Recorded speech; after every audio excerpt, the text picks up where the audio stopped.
Hello everyone, welcome to my channel I Love Pharmacology. In today's session, let us learn about the adverse drug reaction reporting system.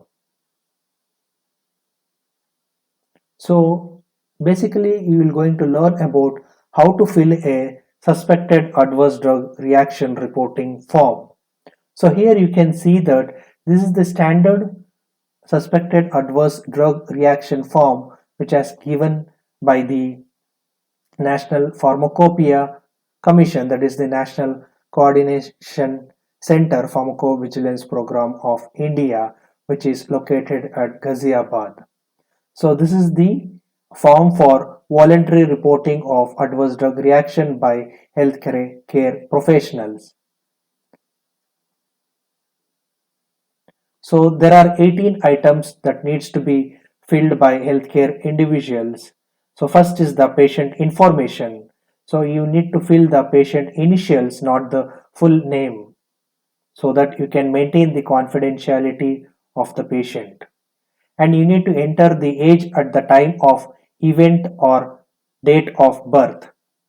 Here you can tick the male or female, and here you can write the weight of the patient. Next is, in the B part, you need to mention the details of suspected adverse reaction. So you need to write the event or the reaction start date, month and year, and next is the event reaction stop date, month and year, and onset lag time. That means if you have administered a drug on 1st June, the reaction might have started on 5th June. So that is the lag time. So then you need to describe the event or reaction with treatment details, if any. So whatever the suspected reactions which is caused by the suspected drug, you need to enter it in brief in this column. Next is C part, where you need to write the details about the suspected medications. So here you can see, if you have suspected a one drug, you need to write the name of the drug. That can be a brand name or generic name. If you know the manufacturer, you can write the manufacturer's name. And if you know the batch or the lot through which the drug was manufactured, you can write it here. If you know the expiry date, you can write it here. And you need to write the dose used and which route was used, whether it is parenteral, whether it is oral, whether it was topical. You need to mention it here. And you need to also mention the frequency of administration, whether it was once daily, twice daily, thrice daily, etc. And you need to mention the therapy dates, like date started and date stopped, and for which indication the medication was used.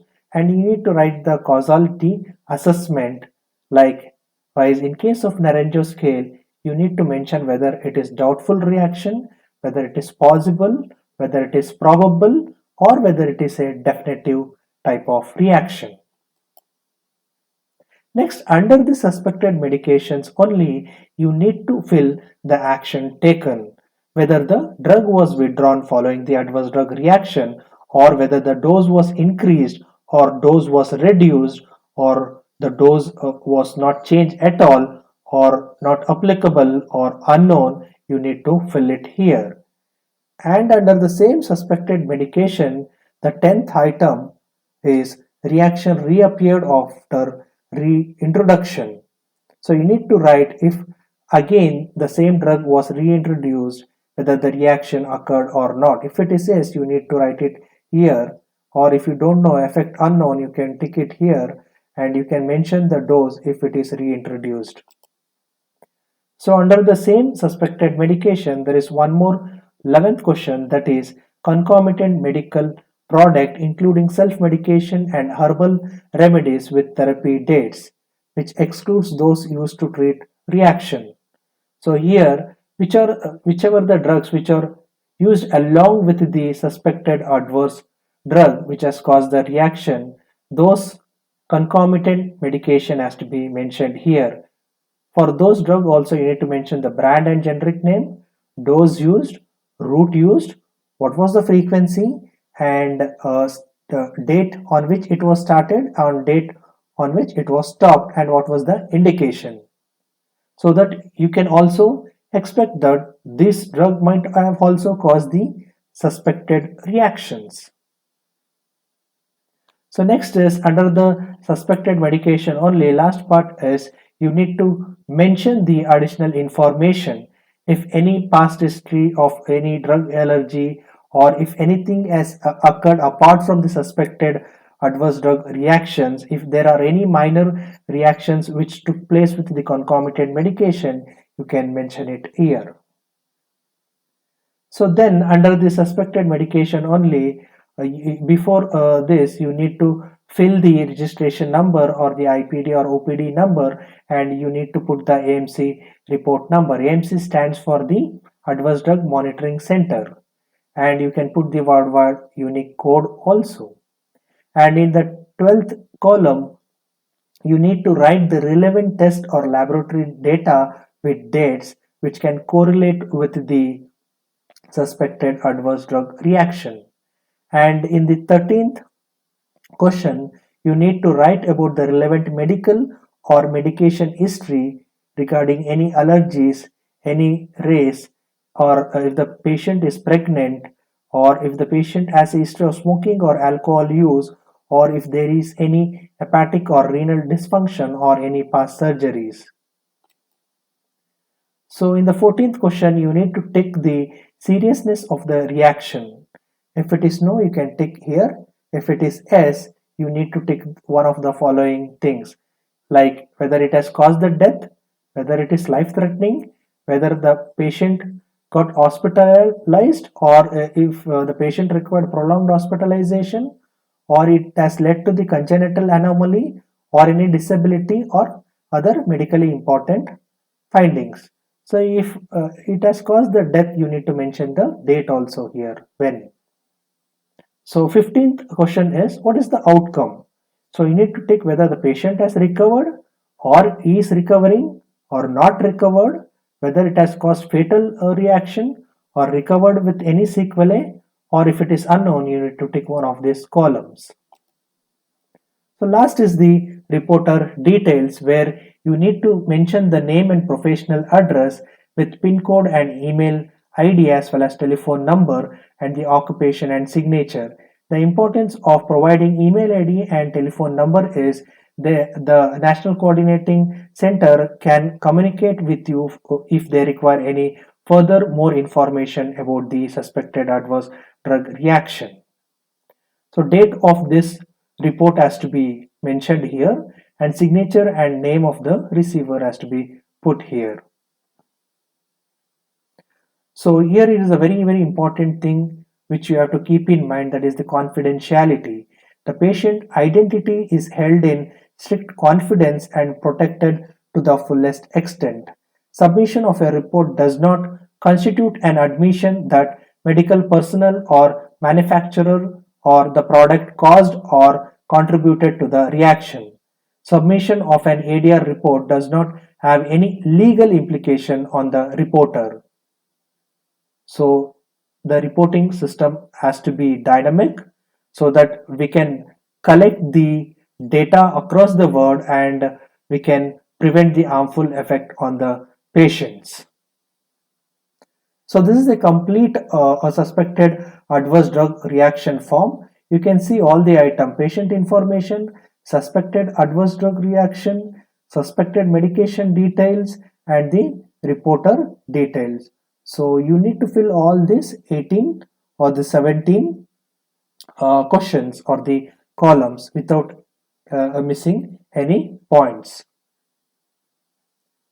So remember, our National Coordination Center for Pharmacovigilance Program of India is headed by Ministry of Health and Family Welfare, Government of India, which is located in the Ghaziabad. So here are some of the very important things you should keep in mind. What to report? So you need to report serious adverse drug reaction. A reaction is serious when patient outcome is either it has caused death, or it has caused any life-threatening events, or patient required hospitalization, or if it has caused any disability, you need to mention whether it is significant, persistent, or permanent, and whether it has caused congenital anomalies or required intervention to prevent any permanent impairment or damage. So all this will constitute the serious adverse drug reaction.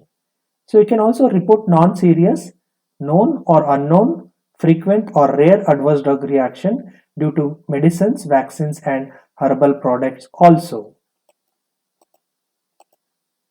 And who can report the suspected adverse drug reactions? So all the healthcare professionals, including clinicians, dentists, pharmacists, nurses, can fill and report these suspected adverse drug reactions. So nowadays, even the different forms, separate forms are available for a normal person also to fill the suspected adverse drug reaction form. They are available in the form of different local languages like Kannada, Hindi, Tamil, Marathi, etc.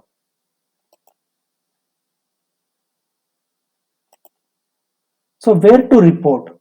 So dully filled in suspected adverse drug reaction reporting form can be sent to the nearest adverse drug reaction monitoring center, that is AMC, or directly to the National Coordination Center, that is NCC, for Pharmacovigilance Program of India. So there are toll-free helpline also to report the ADR, as well as you can directly mail the fill form to the email ID, that is pvpi.ipc@gov.in. So information provided in this form is handled in strict confidence, and the flowchart will go like this: how the data that is sent will be processed. The causality assessment is carried out at Adverse Drug Monitoring Center by using WHO Uppsala Monitoring Scale, and the analyzed forms are forwarded to National Coordinating Center through ADR database. So finally, the data is analyzed and forwarded to Global Pharmacovigilance Database, which is managed by WHO Uppsala Monitoring Center, which is located at Sweden. So the software which is used to send the information of suspected adverse drug reaction is VigiFlow. So what happens to this submitted information? So the reports are periodically reviewed by National Coordinating Center Pharmacovigilance Program of India. The information which are generated on the basis of these reports will help in continuous assessment of benefit risk ratio of the medicines. And the Signal Review Panel of Pharmacovigilance Program of India to review the data and suggest any intervention that may be required. If the drug is causing a major serious illness or the reaction, the drug might get banned also, or it may come with a black box warning. And there is a ADR mobile app which has been made user friendly to report the adverse drug reaction. So this is my reference. If you find this video useful, please do not forget to subscribe to my channel. I love pharmacology, and do not forget to share and hit the like button and bell icon for more updates on pharmacology. Thank you.